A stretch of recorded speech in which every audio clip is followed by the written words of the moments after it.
Did you know if you're a farmer, you can get your low tunnels paid for by the NRCS?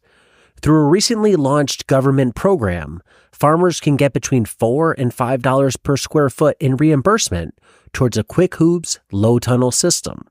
That's free money to help increase production on your farm. Learn more about Quick Hoops and the NRCS program at shop.moderngrower.co or using the link below.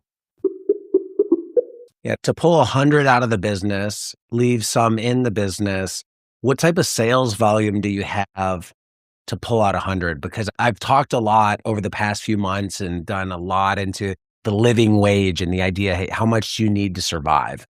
And I think people see these farms, hey, I can make $100,000 on an acre, but that's gross. And by the time you strip out all the costs and pay yourself, you're much, much less. If you paid yourself 100, given your market model, what do you need to take it in sales to pull out 100? We did just shy of 160 last year. So we're about 158.5 is what we got to. My goal, and Dad's goal, has always been to get to 200, to gross 200. And I know it's possible. We do the work for 200 of revenue. We just are still underproductive for where we should be. So we're selling everything. If you're selling everything that you're growing, then your limitation is how much you're growing, right? And it's not a matter of expanding. We have plants that are underproductive, right? My existing planting should be producing more than it is. So of that 158.5, 44 was admission. So about half of that was season passes, and the other half were single $5 one-time visit.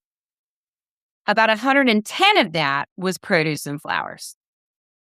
And then I took in about 4,000 in field trips and outstanding in the field and little events and stuff there.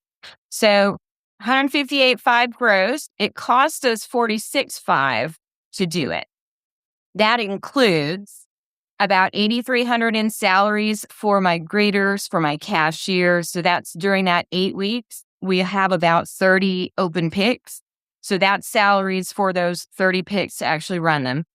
And then it's 10 grand in amendments, 5 grand in transaction fees, which is so painful, and about 3,600 in insurance. That's farm and ranch, like liability stuff and whole farm revenue protection. So that's a breakdown there, which is about 112,000 profit. So we left that 12 in and we split 100. Okay, I like that. Yeah, that gives people some idea of if I wanted to pull 100, 160 to 200. So you got to make somewhere in that range, because I think the profit margins are going to, you'd see those profit margins if you weren't a U-pick, I think, in just a normal market garden, they'd be somewhere in that range.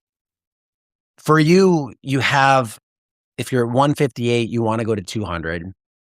You're already selling everything you can grow. So that's always the first thing I think of when people are like, how can I make more money? It's, are you selling everything that is on the farm? If not, you have money sitting there that's being wasted.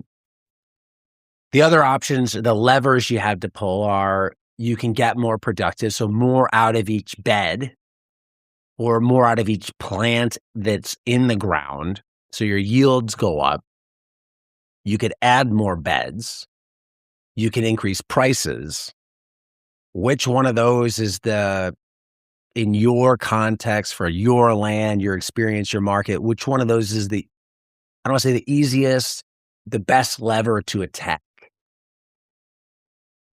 We took a price increase last year for the first time since we started UPIC. So that was a big deal. And we didn't increase much. I think it was something like 15% across the produce board. What was $3 went to $3.50. And frankly, the market has moved so much that wasn't painful at all for people. I was not hearing comments about the cost at all. I think we just matched the market here. So I definitely suggest doing that. The other thing for us is definitely per plant, like the existing plantings.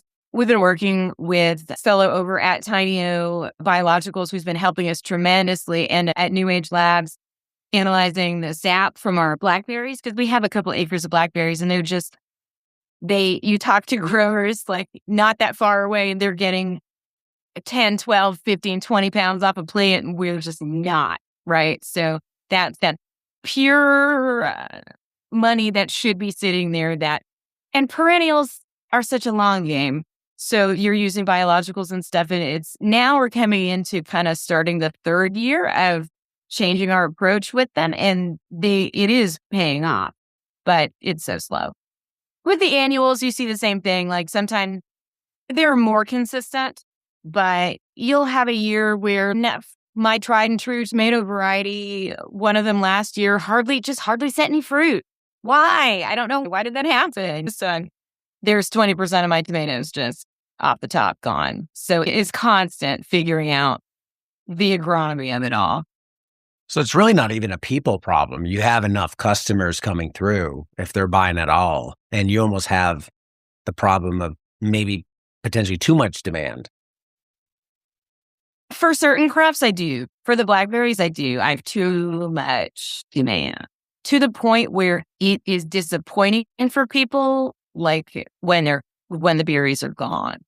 And they're like, oh, I came for berries. You're like, it's July. I haven't had berries in 3 weeks. But they saw a picture of a berry on scroll your Instagram and they accepted them. It was just part of the educational thing and getting folks to understand seasonality and all of that. It's all part of what we do.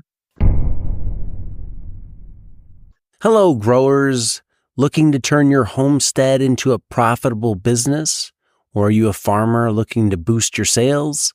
Check out my book, Sell Everything You Grow. This book is the ultimate guide to choosing the right farm business model that fits your farm, time, and location. Discover which model has the highest profit margins and why diversification is so important.